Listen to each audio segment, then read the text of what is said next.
कारवाई फक्त दिखावा. अनेक वर्ष बनावट मद्याचा धंदा सुरू असताना राज्य उत्पादन शुल्क विभाग झोपेत होता का? जालना जिल्ह्यात बनावट मद्याविरोधात राज्य उत्पादन शुल्क विभागानं मोठी कारवाई केल्याचा दावा केलाय. मात्र या कारवाईनंतर अनेक गंभीर प्रश्न उपस्थित होत आहेत.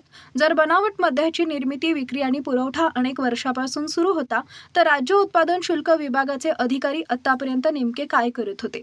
घनसावंगी तालुक्यातील रांजणी इथं साई बिअर बारवर छापा टाकून बनावट विदेशी मद्य, रिकाम्या बाटल्या, बुचे आणि मद्य तयार करण्याचे साहित्य जप्त करण्यात आले.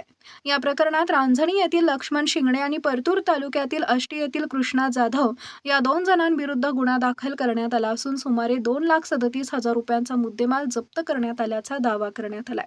मात्र यानंतर अनेक प्रश्न उपस्थित होत आहेत.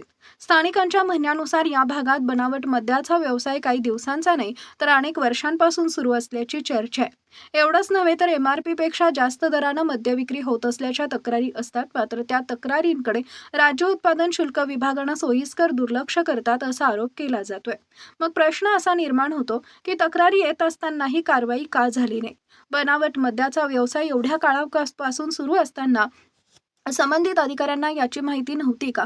की माहिती असूनही कानाडोळा करण्यात आला? आता 1-2 कारवाई करून भरारी पथक स्वतःची पाठ थोपटत असला तरी इतक्या वर्षाच्या कथित दुर्लक्षाची जबाबदारी कोण घेणार, असा सवाल नागरिक उपस्थित करतायत.